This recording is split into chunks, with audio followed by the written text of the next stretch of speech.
No, en esta asesoría vamos a tocar los temas sobre asma, crisis convulsiva y síndrome de obstrucción bronquial. Nos vamos a empezar con la obstrucción bronquial. Esta es una enfermedad caracterizada por obstrucción bronquial aguda crónica en los que son niños menores de 2 a 3 años. Solamente de esta edad, porque ya más adelante vamos a ver que esto ya puede ser mejor diagnosticado. Pero mientras son niños pequeños, lo vamos a catalogar como un síndrome obstructivo bronquial, ya que la edad es muy corta como para darle un nombre más certero a la enfermedad que puedan presentar, ¿no?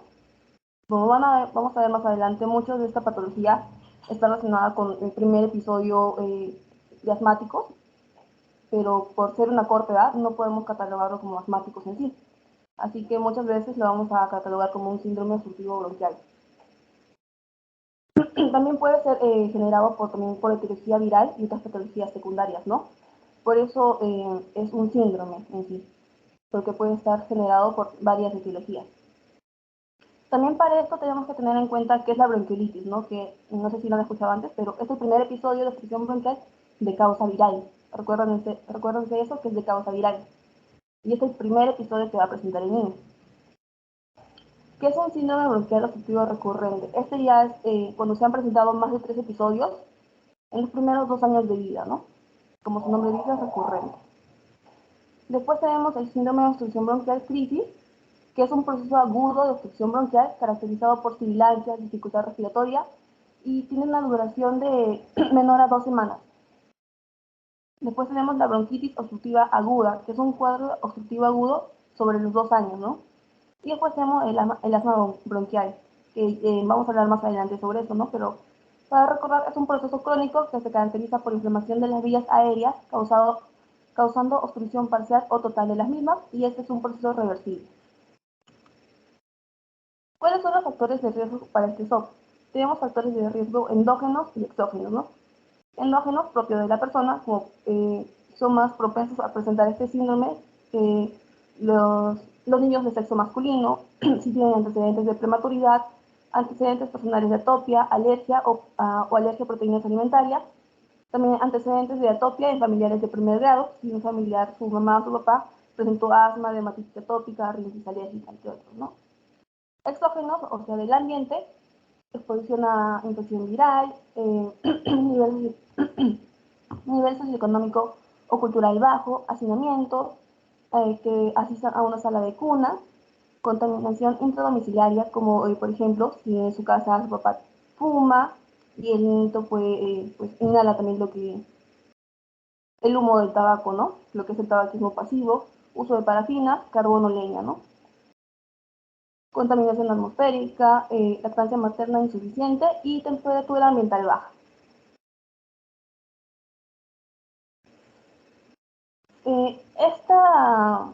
Este síndrome puede ser catalogado como agudo o crónico.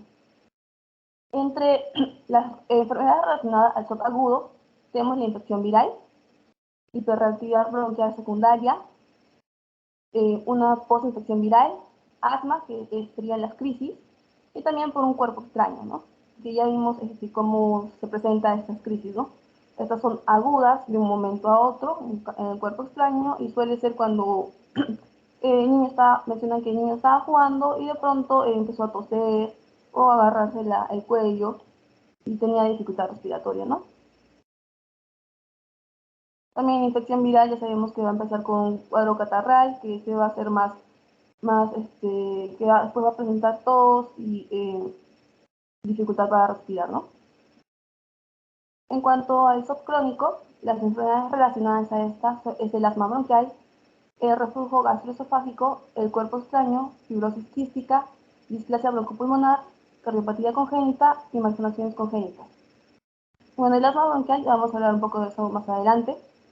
El reflujo gastroesofágico, esto vamos a ver que el niño va a tener pequeñas regurgitaciones que nos pueden hacer sospechar de esto. El cuerpo extraño, esto ya es cuando el cuerpo extraño ya está de larga data. Esto es un cuerpo extraño no tan grande que le va a poder permitir al niño respirar, ¿no? Y que este cuadro se va a hacer crónico, ¿no?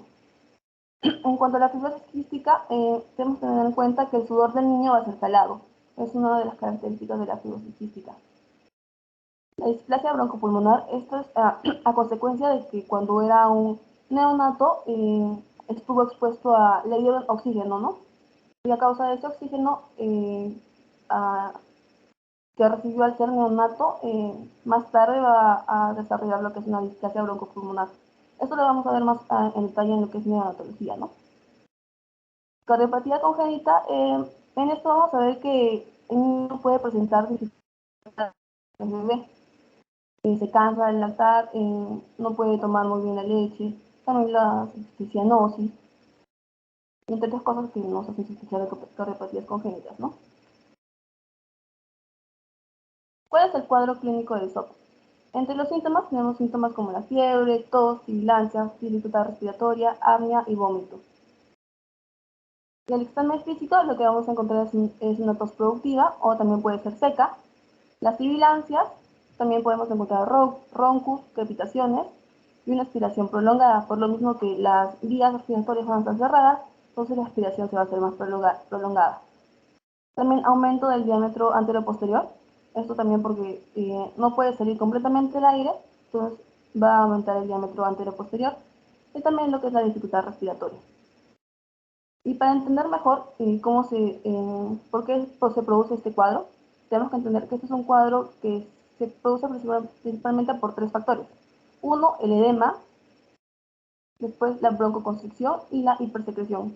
En este cuadro vamos a ver hipersecreción en las vías aéreas, y al igual que broncoconstricción y edema, todo eso lo que va a contribuir a los síntomas que vamos a ver, ¿no? Como la respiración prolongada, la tos productiva, la apnea, la dificultad respiratoria. ¿Cuáles son, cómo podemos medir este cuadro, ¿no? Porque cuando nos van a venir al hospital, tenemos que catalogarlo y ver cuál es su gravedad, ¿no? Y para esto usamos el score de TAI, en el cual lo que nos debemos medir es la frecuencia respiratoria, y esto de acuerdo si es menor de 6 meses o mayor de 6 meses. También debemos medir las sibilancias, la cianosis y la retracción. Acá vemos cuáles son las frecuencias respiratorias de acuerdo a si es mayor o menor de 6 meses. Y vamos a ver que hay puntajes, ¿no? 0, si hay menor de 6 meses, menor de 40 la frecuencia respiratoria, y mayor de 6 meses, menor de 30, ¿no? Y en cada uno vamos a ver cómo es esto.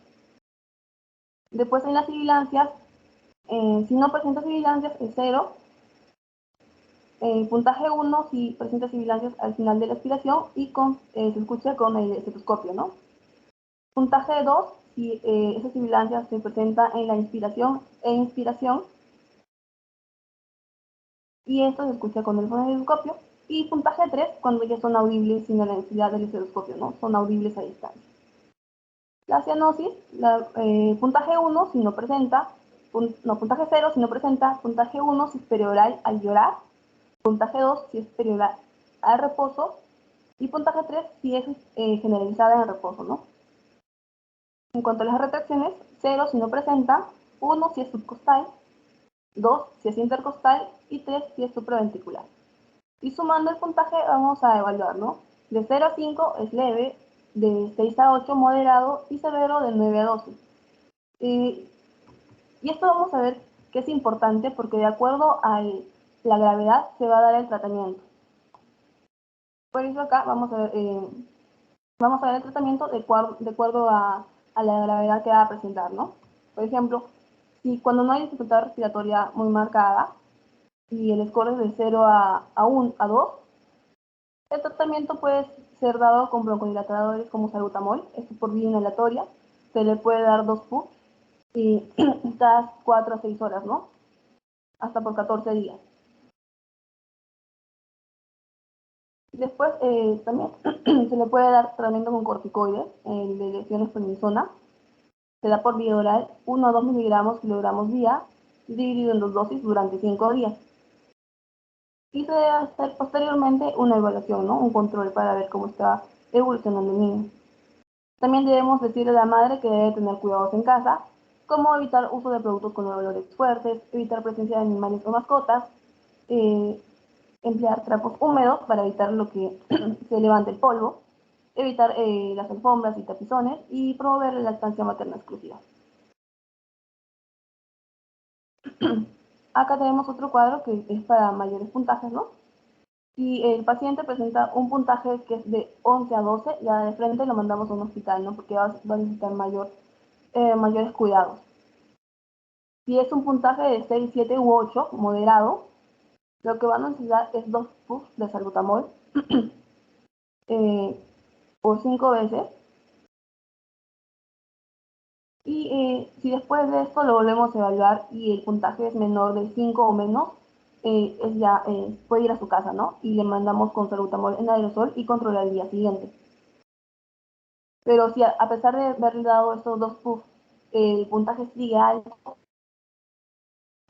o avanza de 9 a 12, entonces de nuevo es derivado al hospital de mayor complejidad. Pero si después de darle 2 puffs sigue el mismo puntaje, se le aumenta un corticoide oral o parenteral, más los 2 puffs de salbutamol, y es evaluado de nuevo. Si esta vez el puntaje baja 5 menos, de nuevo es enviado a domicilio, a su casa, con salbutamol en aerosol y corticoide oral y control el día siguiente. Pero si este puntaje se mantiene igual, entonces de nuevo es derivado al hospital, ¿no? Entonces ese es un algoritmo que nos va a servir mucho al momento de la práctica, ¿no? Bueno, y también recordar que por el problema de la pandemia no están nebulizando, entonces lo que utilizan es la aerocámara, ¿no? Y así es la manera correcta de utilizarlo, de forma perpendicular a la boca del niño y que esté bien pegada a su cara, ¿no? Que no quede ningún espacio suelto.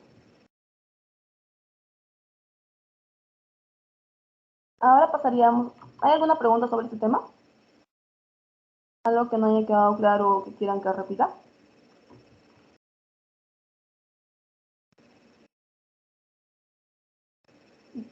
Entonces pasaremos al tema de asma en pediatría. Bueno, esta es una enfermedad crónica caracterizada por lo que ya conocemos, ¿no? Inflamación de la vía aérea, obstrucción parcial o total de la vía aérea al flujo aéreo, y esta es una patología reversible, como ya sabemos, ¿no? Como vemos en la imagen, acá vemos una vía respiratoria normal, pero vemos como la vía respiratoria en un proceso asmático hay obstrucción e inflamación de esta vía aérea, también secreción, pero una vez que pasa el proceso, vuelve a su estado basal, ¿no? Bueno, en cuanto a los síntomas de la asma infantil, vamos a ver que va a presentar sibilancia, disnea, sensación de falta de aire, dolor u opresión del pecho y cansancio, que muchas veces no es específico. Y estos síntomas pueden empeorar durante la noche. Estos síntomas pueden empeorar durante la noche, mencionan que en la noche se presenta más sibilancias o con el ejercicio, también en un proceso infeccioso estos síntomas van a empeorar y también con la exposición a neumoalérgenos, ¿no? Neumoalérgenos. Y bueno, y para esto es importante tener en cuenta cuáles son los fenotipos del asma infantil, porque estos nos van a permitir ver cuál va a ser el pronóstico del niño, si este asma infantil va a ser solo hasta cierta edad o va a seguir durante toda su vida. Entonces, de acuerdo a eso, lo han catalogado como 3 tipos. Sibiladores tardíos, que son los no atópicos, sibiladores precoces persistentes, que son los atópicos, y sibiladores precoces transitorios. Los tardíos o no atópicos, estos comienzan generalmente al tercer año de vida y los síntomas disminuyen a los 6 años de vida. Afectan por igual a ambos sexos y en las pruebas, como son no atópicos, las IgE y las pruebas cutáneas son negativas y no va a presentar antecedentes atópicos en la familia, ¿no? Ni tampoco él. Lo que vamos a ver en la función pulmonar al nacimiento es normal, con valores bajos a los 6 y 11 años. La respuesta bronquial propia del asma va disminuyendo con la edad y bueno, como mencionan acá, suelen desaparecer en la adolescencia.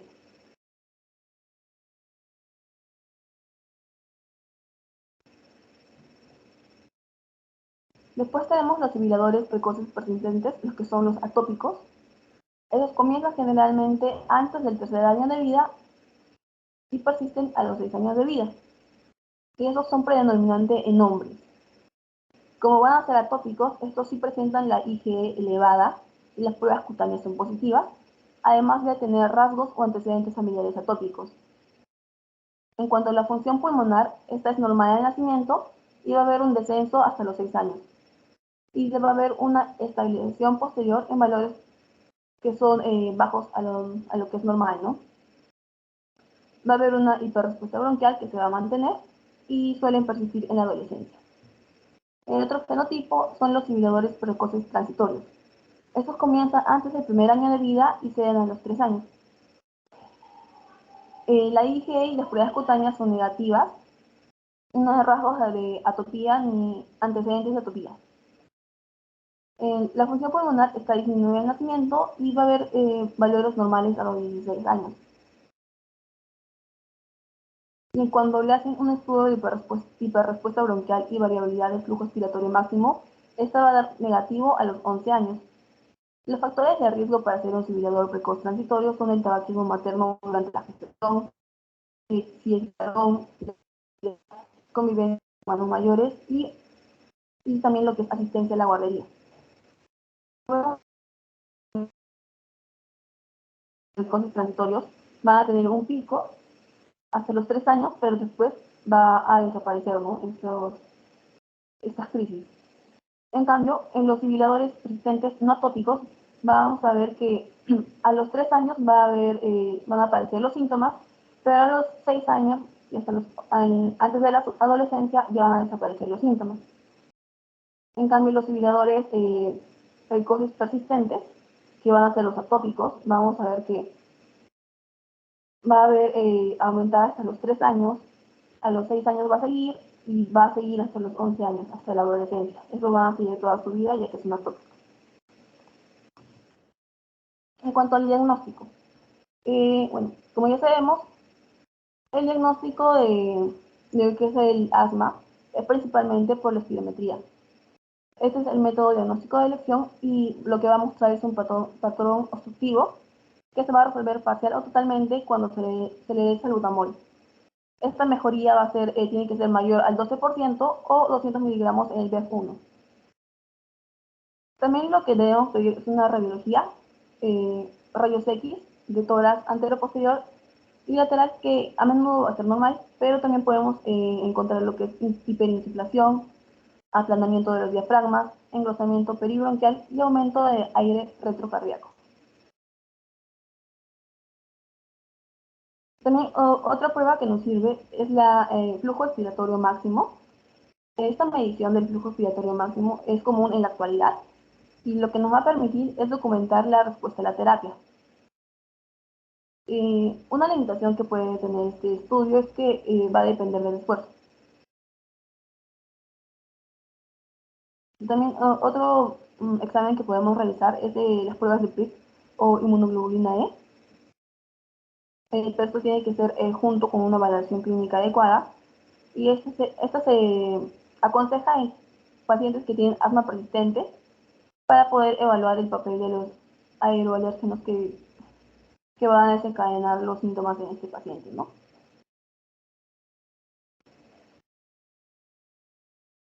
Acá vamos a ver dos scores que nos van a ayudar a ver la gravedad de las crisis asmáticas. Una es el score de Bierman y Pearson modificado por TAI y otro es el Pulmonary Score. El más utilizado es el Pulmonary Score, pero vamos a ver los dos. El score de Bierman y Pearson es el que ya vimos antes, también el que usan para síndrome obstructivo bronquial. Y vamos a ver que evalúan, como ya mencioné, sibilancia, cianosis, retracción y la frecuencia respiratoria. Y de acuerdo a eso se suman los puntajes leves de 0 a 5, moderados de 6 a 8 y severo de 9 a 12. En cuanto al pulmonary score, también nos va a evaluar lo mismo, frecuencia respiratoria, pero en este va a ser el rango de edad mayor, ¿no? Menor de 6 años y mayor de 6 años. Y de acuerdo a eso va a dar un puntaje dependiendo de la frecuencia respiratoria. Después va a evaluar lo que es la sibilancia. Si no presenta sibilancias, es 0. Si presenta sibilancias al final de aspiración, con estetoscopio es 1, si la sibilancia se presenta durante toda la expiración, con el estetoscopio es 2, y si se presenta durante la inspiración e expiración, sin estetoscopio es 3. Después evalúa lo que es el uso de músculos accesorios, como el esternocleidomastoideo, pero si no hay uso de músculos accesorios, 1, si hay un incremento leve del uso de músculos accesorios, 2, si está aumentado este uso de músculos accesorios, y 3, si hay una actividad máxima de estos músculos. Bueno, y este solo considera el esternocleidomastoideo, a diferencia del de Birman y Pearson, que vimos que considera más, ¿no? Como el subcostal, intercostal y entre otros. Entonces, acá vamos a ver cuál es el puntaje.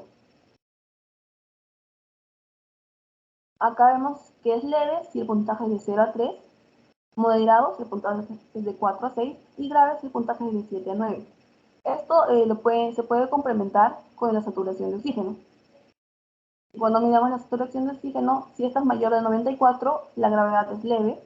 Si es de 91, 94, moderado. Y si es grave, cuando la saturación es menor de 91.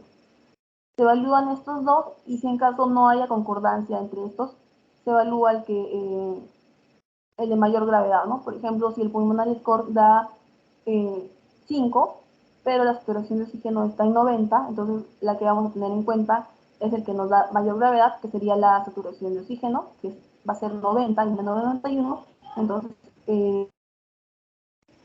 lo catalogamos como grave. Bueno, y de acuerdo a esto, nos vamos a tratarlo, ¿no? Dependiendo si es una crisis leve, si es una crisis grave o si es una crisis moderada. Tener en cuenta que todo esto no se va a quedar solo estático, ¿no? Va a haber cambios de acuerdo a la respuesta del paciente, ¿no? Por ejemplo, es una crisis leve, si no responde, puede progresar a lo que es una crisis moderada, y esta crisis moderada también puede progresar a lo que es una crisis grave, o también si es una crisis grave, también puede progresar o disminuir a lo que es una crisis moderada, ¿no?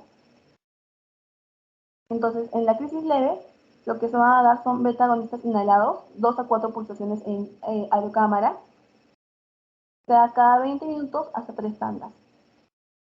También se podría dar lo que es el beta-agonista nebulizado, pero por la pandemia no lo están utilizando, más están utilizando la aerocámara. Y si el paciente ya recibía corticoides, se le puede dar, pero si no recibía corticoides previamente, no es necesario. Después de esto, se debe reevaluar en 15 minutos y si responde, se le da el alta domiciliaria con las indicaciones de beta-agonista de demanda y corticoides si se le dieron, y después se le pide que vuelva al consultorio, ¿no? Para una reevaluación. En cambio, si no responde, pasaría a ser una crisis moderada. Y el manejo de una crisis moderada es beta-agonistas inhalados, pero esta vez de 6 a 8 pulsaciones en aerocámara cada 20 minutos y hasta en 3 tandas. Y esta vez se le da lo que es también, se le adiciona el bromuro de hipatropio, inhalado de 2 a 4 pulsaciones y una tanda cada 20 minutos. Y se da una máxima de 3 tandas. Además se le adiciona el corticoide oral y el oxígeno hasta una saturación del 94%. Después se le procede a reevaluar en 15 minutos y si responde, alta domiciliaria, beta-agonista de demanda, corticoide y la reevaluación en un día, ¿no? Pero si no responde, ya pasaría a ser una crisis grave, donde lo que va a necesitar es oxígeno, después su beta-agonista inhalado, y esta vez en una frecuencia de 8 a 10 pulsaciones en aerocámara, el bromuro de hipatropio, 2 a 4 pulsaciones, corticoides orales, oral o intravenosos, porque la dosis es mayor, 2 miligramos por kilogramo, y después se debe reevaluar en 15 minutos tras la última dosis. Si esta vez no responde, debe ser referido a un centro de mayor complejidad, ¿no? Pero si responde, pasaría a ser a darse la alta al domicilio y de nuevo darle las indicaciones del beta-agonista de demanda, corticoide oral y la reevaluación en un día. Entonces, para poder manejar una crisis asmática, es importante conocer el pulmonary score para identificar la gravedad del paciente. Bueno, acá vemos cómo se clasifica el asma de acuerdo a los síntomas. Y como se van a acordar de neumo, lo clasificaron en intermitente, persistente leve, persistente moderado o persistente grave, ¿no? De acuerdo a los síntomas diurnos, el uso de medicación de rescate, a los síntomas nocturnos, a la limitación de las actividades habituales, función pulmonar y el número de exacerbaciones, ¿no? Si los síntomas diurnos son menos de 2 veces a la semana, es intermitente. Si también se usa menos de 2 veces a la semana medicación de rescate, es intermitente, y menos de 2 veces al mes, síntomas nocturnos, intermitentes. Además de no presentar ninguna limitación a las actividades habituales, y la función pulmonar es mayor de 80 y nunca no va a presentar ninguna exacerbación. Cuando es persistente leve, ya va a presentar mayor de 2 veces a la semana síntomas diurnos, mayor de 2 veces a la semana el uso de medicación de rescate, y los síntomas nocturnos se van a presentar mayor de 2 veces al mes. Va a haber algo de limitación de las actividades habituales, la función pulmonar igual se va a mantener mayor de 80 y las exacerbaciones se van a presentar menos de un episodio al año. En cuanto es persistente moderado, los síntomas diurnos van a ser diarios. La medicación de rescate, por lo tanto, va a ser utilizada todos los días. Los síntomas nocturnos se van a presentar mayor de una vez a la semana y va a haber bastante limitación a las actividades habituales. La función pulmonar va a estar mayor de 60 pero menor de 80 y las exacerbaciones se van a presentar más de 2 veces al año. Y por último, el persistente grave, donde los síntomas diurnos son continuos, varias veces al día. La medicación de rescate también va a ser varias veces al día por lo mismo. Los síntomas nocturnos van a ser frecuentes y hay mucha... La función pulmonar va a estar en menor del 60% y las exacerbaciones son más de 2 veces al año. Esto nos va a permitir,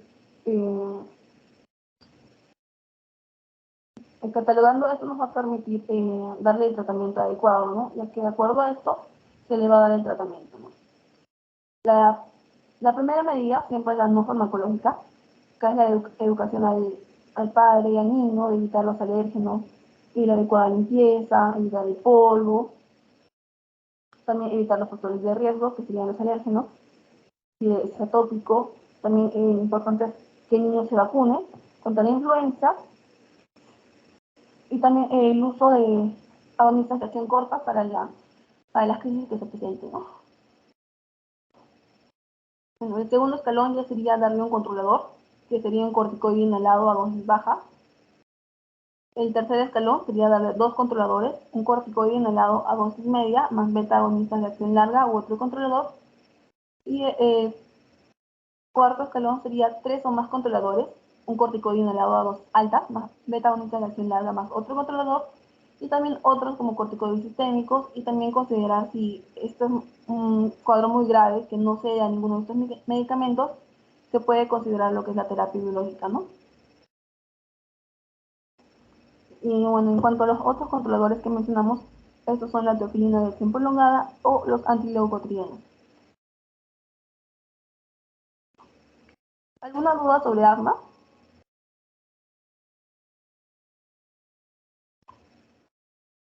No pasaríamos al tema de la crisis epiléptica en niños. Bueno, y para entender eso tenemos que entender primero qué es la epilepsia. Esta es una afección neurológica crónica recurrente de fenómenos paroxísticos ocasionados por cargas de neuronas cerebrales de forma desordenada y excesiva. Y algunos definiciones que debemos tener en cuenta para poder entender mejor esta clase. Uno es el trastorno paroxístico. Este es un episodio de aparición generalmente brusca e inesperada y de breve duración. En cuanto a la crisis epiléptica, este es un episodio paroxístico debido a una actividad neuronal excesiva e hipersincrónica. Se va a manifestar con síntomas como síntomas motores, sensitivos, sensoriales, autonómicos y psíquicos, ¿no? Motores es el movimiento que se va a presentar sensitivos y sensoriales, algunos van a mencionar que pueden, antes de la crisis, pueden sentir olores o sentir como tacto rugoso, ¿no? Autonómicos, va a haber la relajación de los esfínteres en algunos casos, y psíquicos, como algunos pueden presentar cierto tipo de alucinaciones. Y en las crisis epilépticas se dividen en dos, que son crisis espontáneas, que van a ser las no provocadas, y las crisis agudas sintomáticas, que son las provocadas. Las espontáneas no están asociadas a ningún proceso agudo y, por lo tanto, lo que debemos pensar es que están relacionadas con la epilepsia en sí. Pero si son crisis agudas sintomáticas provocadas, van a aparecer en el curso de un proceso agudo, como alguna infección, entre otros, o un traumatismo. Y estos no van a estar relacionados con la epilepsia, sino con otra enfermedad. Va a ser la manifestación de otra enfermedad. También debemos tener en cuenta que es una crisis cerebral no epiléptica, TPNE. Esta es una disfunción cerebral por mecanismos diferentes a la crisis epiléptica. Pueden ser por episodios anóxicos, como espasmo del sollozo, hípnicos, como un terror nocturno, o psíquicos, como crisis de ansiedad. Una crisis convulsiva es cualquier crisis con sintomatología motora. Y la epilepsia está caracterizada por crisis epilépticas recurrentes, que van a ser 2 o más crisis separadas, mayor de 24 horas, o no provocadas por un trastorno agudo. También se va a considerar tras la primera crisis en un paciente con lesión cerebral epileptogénica. Y en cuanto a la etiología de esta crisis epiléptica, vamos a ver que son 3. 1, idiopática, que no se va a conocer la causa, y por lo tanto, esto va a tener una predisposición genética multifactorial y van a ser las del mejor pronóstico. Criptogénica, esta se va a relacionar con una disfunción subyacente, pero no va a ser demostrada mediante las pruebas complementarias. Y sintomática, 68%, esta es la manifestación de una enfermedad neurológica. Bueno, y acá la etiología según edad. Cuando esta crisis se presenta en neonatos menores de un mes, la principal causa que debemos sospechar que es debido a hipoxia o isquemia perinatales. Esa es la principal causa en neonatos, ¿no? Otra causa es traumatismos, infecciones del sistema nervioso central, como hipoglucemia, hipocalcemia, hipomagnesemia, y también casos de abstinencia de drogas, ¿no? Que la madre consuma drogas y le pasa el síndrome de abstinencia a drogas al bebé, ¿no? En el grupo de lactantes y niños, que es mayor de un mes hasta menor de 12 años, la causa más frecuente son las convulsiones febriles. Otra causa sería trastornos genéticos, trastornos de desarrollo y traumatismo. En cuanto a los adolescentes de 12 a 18 años, la causa más frecuente es el traumatismo.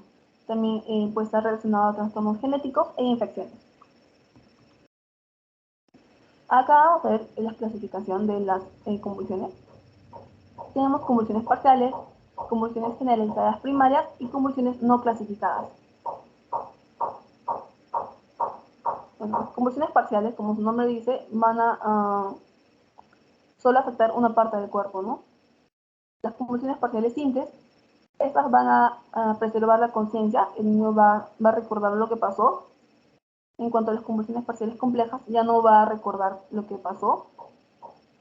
Y convulsiones parciales con generalización secundaria, vamos a ver que va a empezar primero con una convulsión parcial, pero después se va a volver generalizada. Acá en esta imagen, en este video, vamos a ver lo que es una crisis parcial.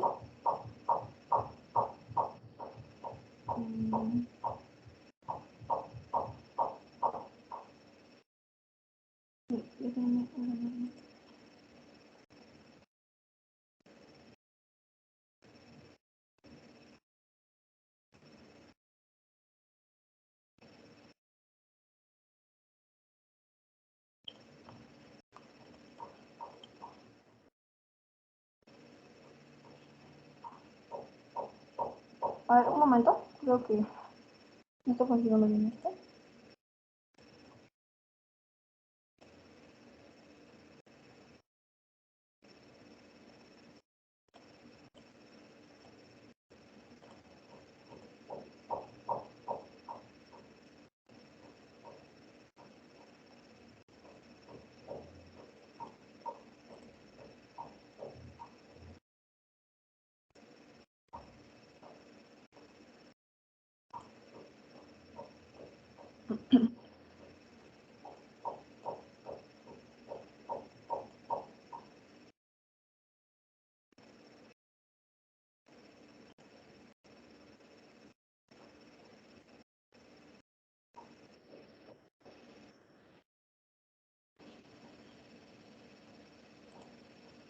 ¿Están viendo el PPT?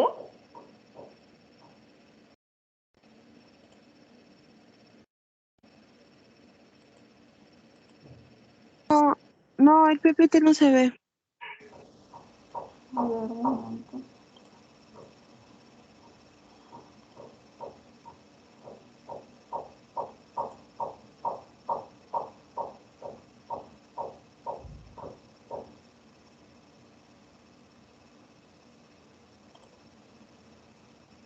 ¿Ahora sí? Sí, ya se ve. Vamos a ver el primer video, que es una crisis parcial.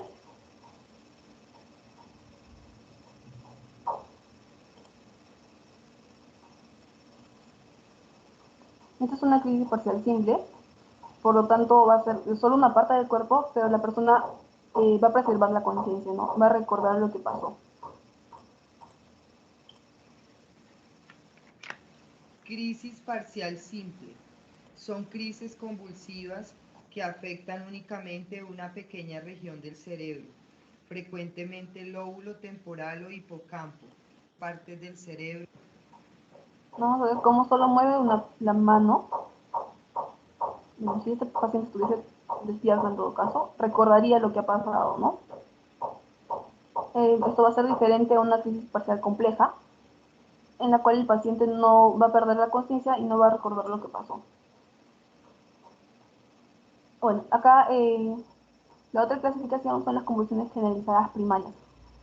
En estas tenemos la de ausencia o petit mal. Esta es petit mal porque mayormente va a desaparecer con la edad. O sea, quiere decir que puede presentarla cuando es niño, pero cuando se va a hacer adulto ya no, esta crisis de ausencia va a desaparecer. Por eso la llaman petit mal o pequeño mal. Es la de acá. Vamos a ver un video.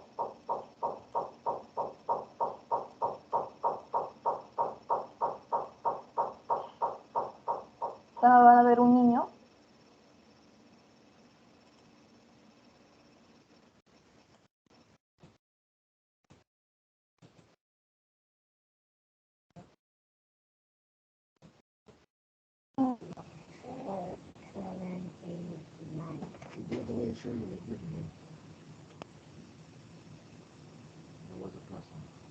Pero de un momento a otro se ve como desconectado, ¿no? Aunque ya no hace caso a lo que le dicen. Después vuelve a hacer caso a lo que dicen. Eso son las crisis de ausencia. Algunos pueden malinterpretarlo como si el niño no quisiera hacer caso a lo que no obedeciera órdenes, pero en realidad son crisis de ausencia. Okay, so what are you supposed to do today here? Ven acá de nuevo. Miguelito. Do you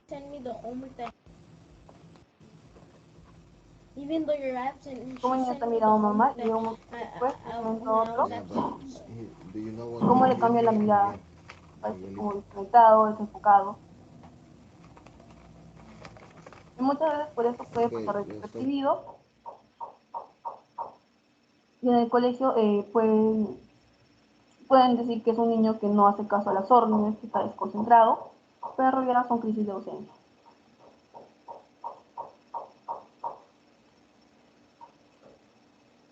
Son crisis de ausencia, petit mal o pequeño mal.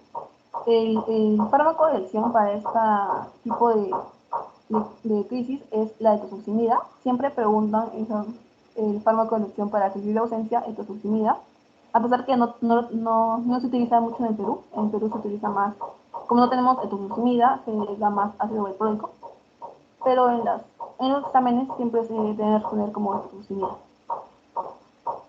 Después tenemos las convulsiones generalizadas primarias tónico-clónicas o gran mal, que es la de acá.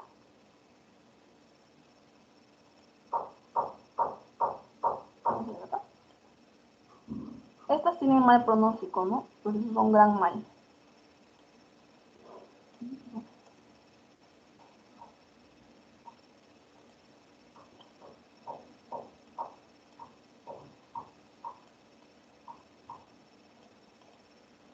Tónico se refiere a la rigidez que va a presentar la niña y clónico ya va a ser el movimiento que va a presentar, ¿no? Generalized tonic-clonic seizures, often called grand mal. They affect the whole brain.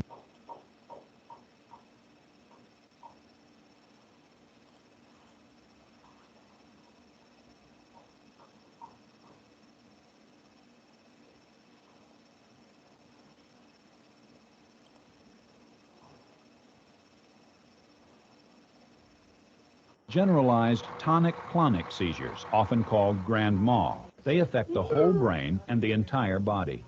The tonic phase is the stiffening of the muscles. Then the jerking movements begin, the clonic activity that you see here. A tonic-clonic seizure rarely lasts more than a few minutes. A person having one isn't conscious and won't remember what happened. The skin may become pale. Breathing may seem shallow or labored.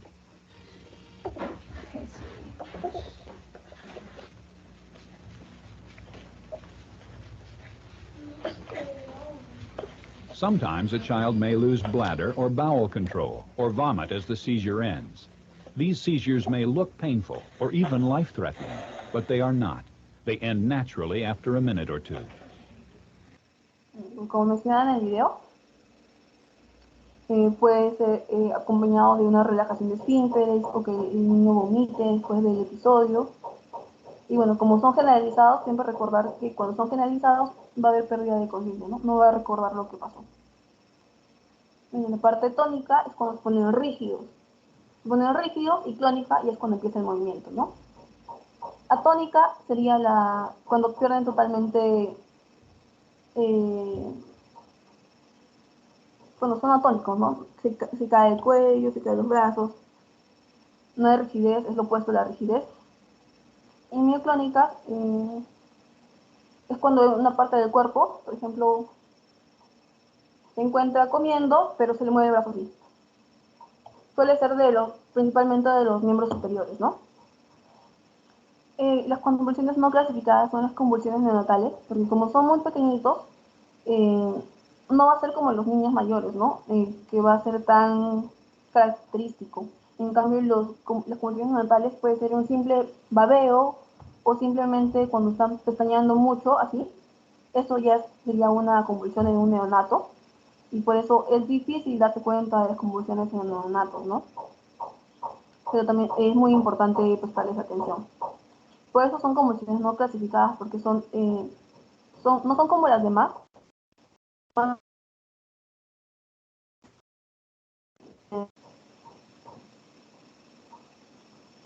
Bueno, acá debe recordarse la de crisis de ausencia, que es una convulsión generalizada llamada pequeño mal o petit mal. El fármaco de elección para esta crisis de ausencia es letrozolizumab.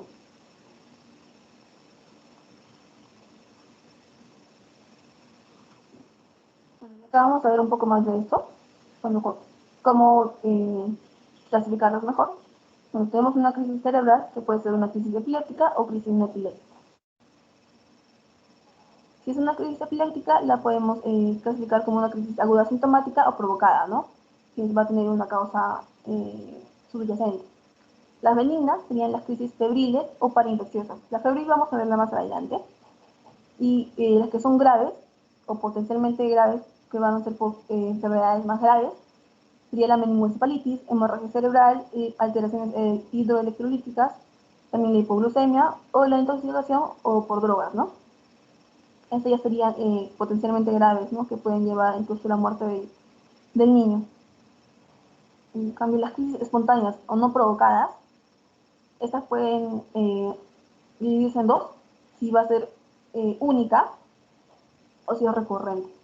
Si esta es recurrente, ya la podríamos clasificar como una epilepsia.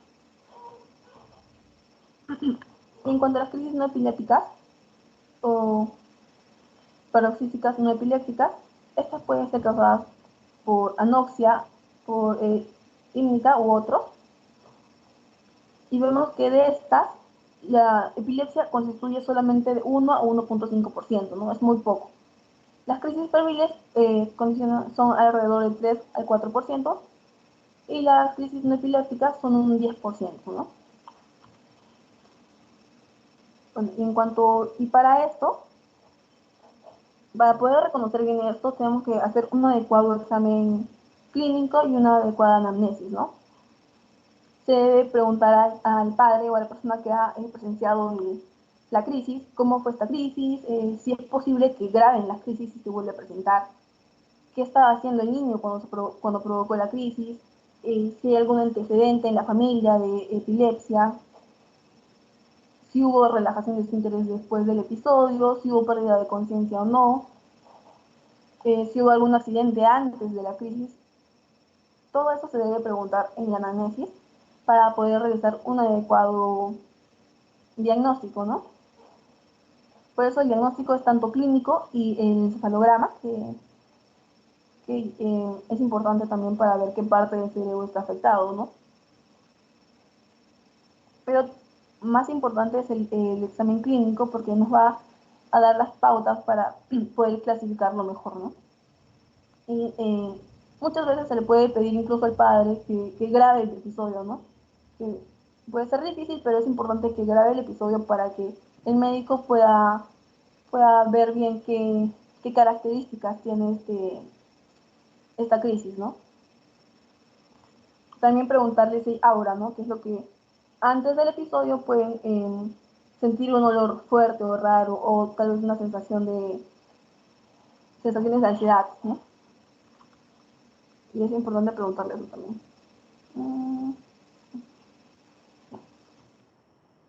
Ahora pasamos a lo que es la crisis convulsiva febril. Esta se divide en dos, en crisis en convulsión febril simple.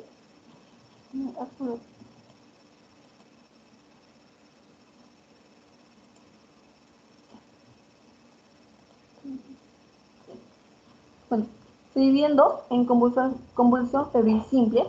Esta es una crisis convulsiva generalizada, pero con una duración menor a 15 minutos, que va a ser única durante el episodio febril y se va a presentar en niños de 6 meses a 5 años, que no van a tener alteración neurológica.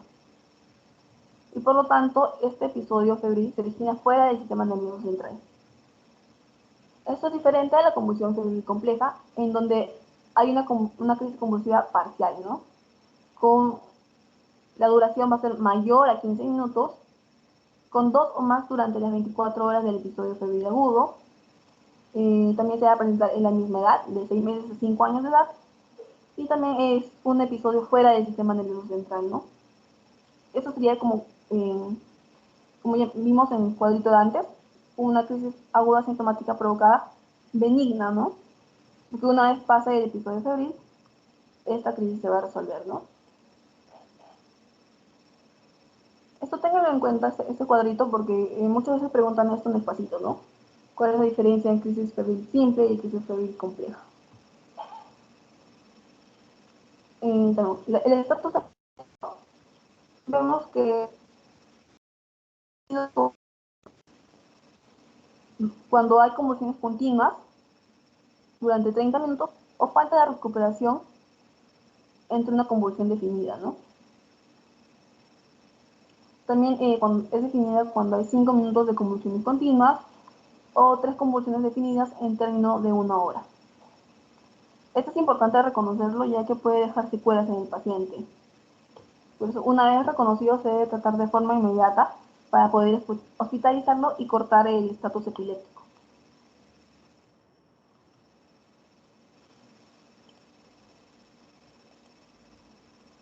Acá vemos qué hacer cuando un paciente nos llega con una crisis epiléptica, ¿no?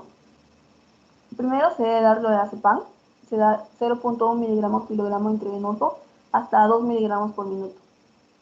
Si con esto se ven las convulsiones, no sería necesario otro tratamiento farmacológico. Pero si las convulsiones continúan, se debe proceder a dar lo que es fenitoína, se da 20 miligramos por kilogramo intravenoso a 50 miligramos por minuto.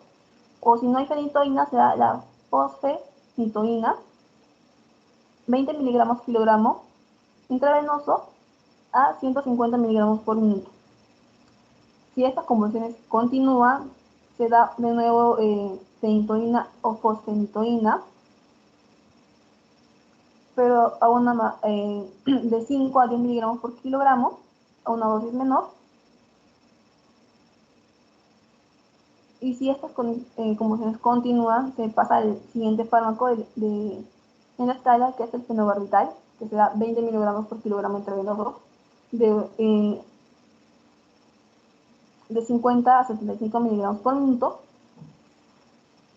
Si continúa, se vuelve a dar fenobarbital en dosis de 5 a 10 miligramos kilogramo adicionales. Y si continúa, ya se pasaría a dar lo que es anestesia con midazolam, midazolam, propofol o pentobarbital, que ya sería un tratamiento en cuidados intensivos, ¿no? Porque ya sabemos los riesgos que tiene el uso de anestésicos, ¿no? Por eso dice, si el paciente entra en estado epiléptico en la unidad de cuidados intensivos, presenta alteraciones generales graves, por ejemplo, hipertensión extrema, o tiene convulsiones que se han prolongado más de 60 a 90 minutos, se procede de forma inmediata a la anestesia con midazolam, propofol o pentobarbital, ¿no? Porque un estado epiléptico sabemos que puede dejar consecuencias graves en el paciente, por lo tanto se prefiere que el paciente pase a tener anestesia, ¿no? Y esto ya sería en cuidados intensivos. En el siguiente cuadrito vamos a ver todos los fármacos que se dan de acuerdo al tipo de epilepsia. Si es una crisis de epilepsia generalizada, el fármaco de primera elección es ácido valproico. Si son epilepsias parciales, el fármaco de elección es la carbamazepina. Bueno, si es una epilepsia mioclónica, el fármaco de elección es el ácido valproico.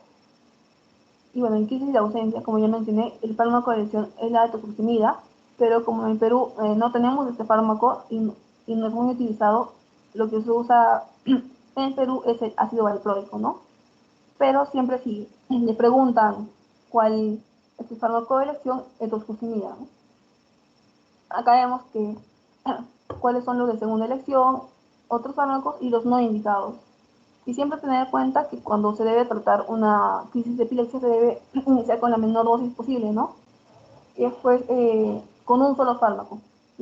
Se debe iniciar el tratamiento con un solo fármaco y con la menor dosis posible. Porque muchas veces esto es mejor para el paciente, ¿no? Y también siempre recordarle al paciente que debe tomar estos fármacos y a pesar de que no presentar crisis, debe seguir tomándolos, ¿no? Porque si no los toma, ante cualquier estímulo, como no dormir una noche, estar en una fiesta, tomar alcohol, puede desencadenar un estatus epiléptico, ¿no? Y ya sabemos todas las consecuencias graves que puede generar un estatus epiléptico. ¿Alguna pregunta?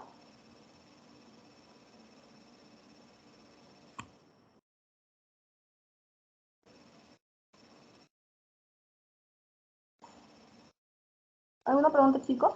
¿Algo que no haya quedado claro de esta semana? ¿O de algún pasito?